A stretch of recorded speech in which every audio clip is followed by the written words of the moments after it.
Field Book of Common Ferns.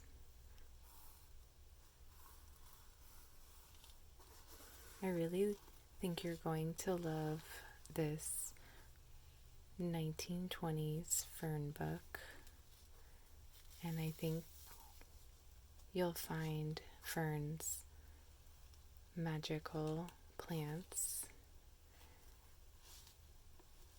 and I can't wait to share some of the beautiful species.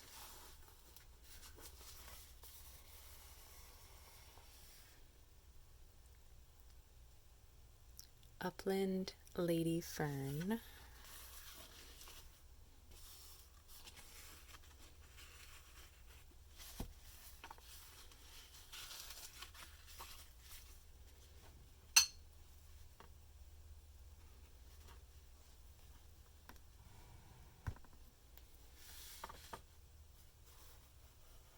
With 52 illustrations from photographs showing the ferns in their natural homes and 60 cuts from outline drawings, 1928. For identifying 50 conspicuous species of Eastern America with directions for their culture.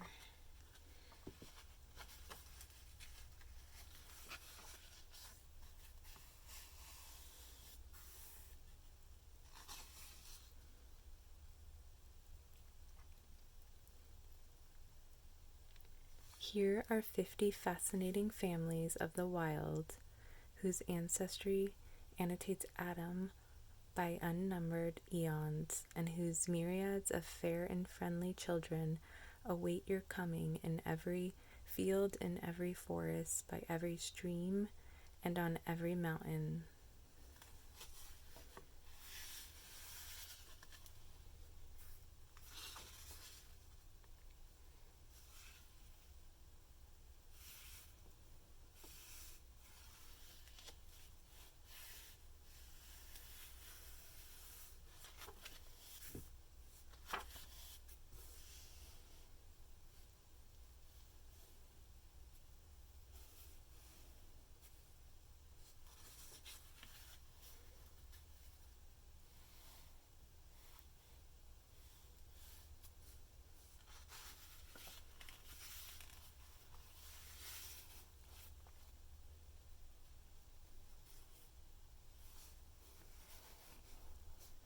Here's a list of all the illustrations.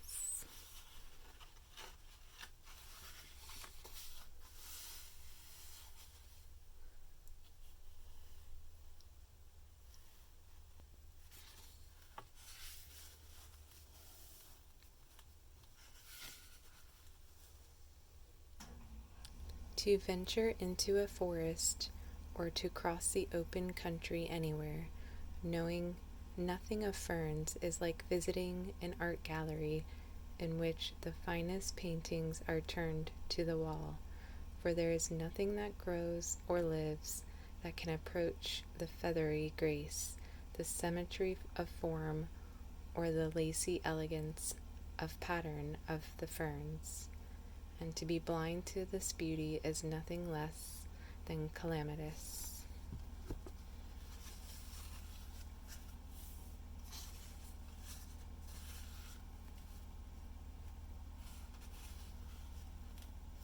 I would agree. I've always had a fascination with ferns. Ever since I was young, I always wanted a magical fern garden, a forest of ferns. I always thought it was so beautiful. I think I was inspired by this beautiful park that I visited as a child near my home that had oak trees and hundreds of ferns.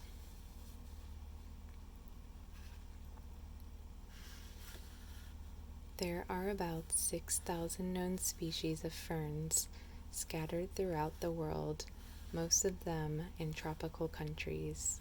Geologists tell us that this is a mere handful compared with the innumerable species that flourished when the earth was young. I think that's one of the reasons why I really love ferns, is they remind me of times past, like a prehistoric plant.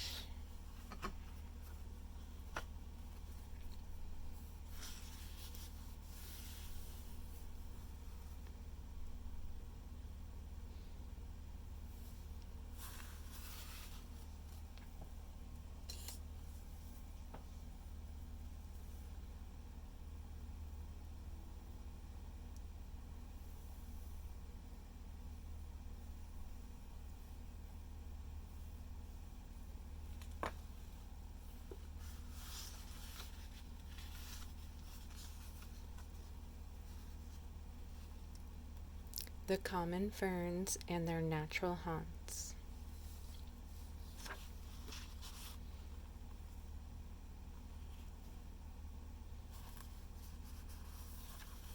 The resurrection fern.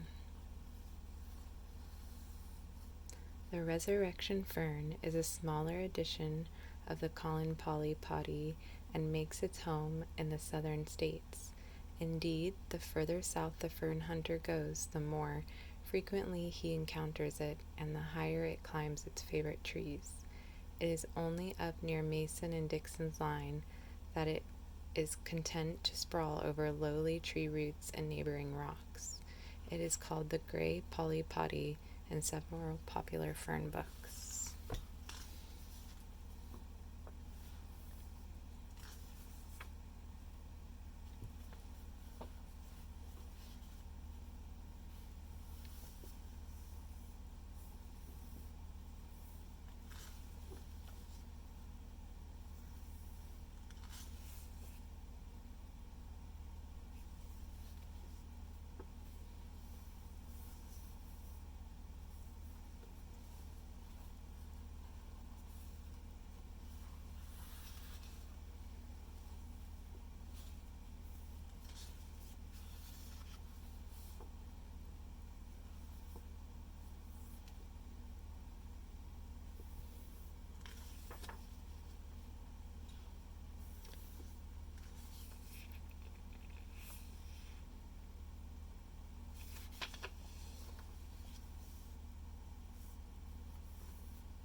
I like how big these ones are.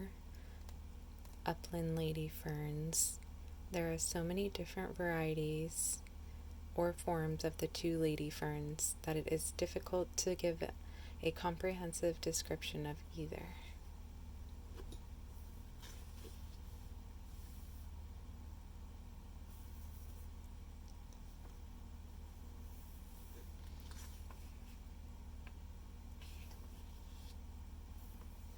Christmas fern. That's a pretty one. I think I get those in my yard.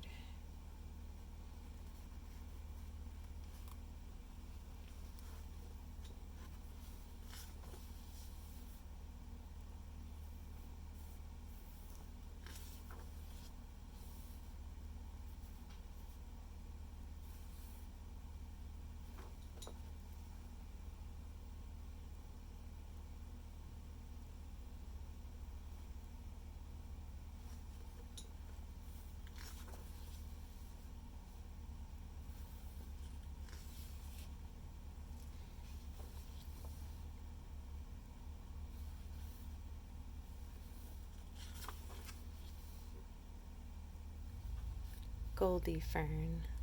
This one looks nice and full.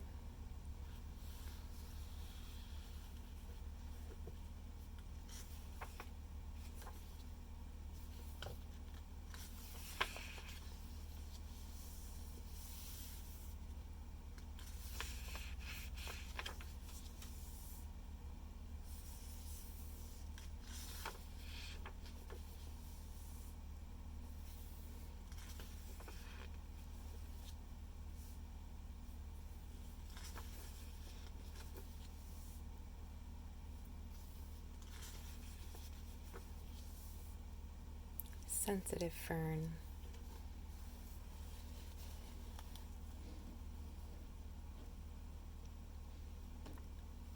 looks rather attractive in the picture and in broad masses in the wild, wet places, but after sufficient and patient trials, I do not recommend the sensitive fern as a desirable in the wild garden. In some ancient tome, Clute found this fern named Dragon's Bridges, and it is sometimes called oak fern. That's a really beautiful one. Interrupted fern.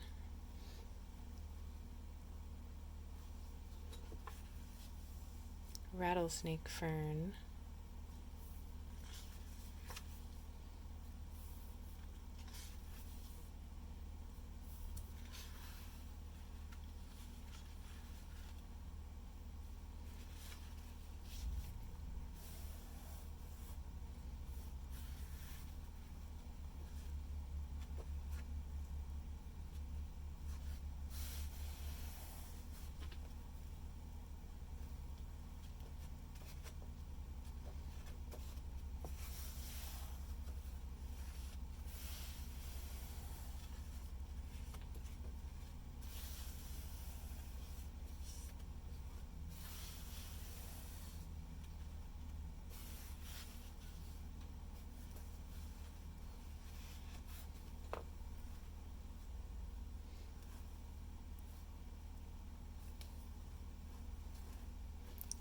I really think that this book is so special, and I hope that you've learned something about the ferns today, and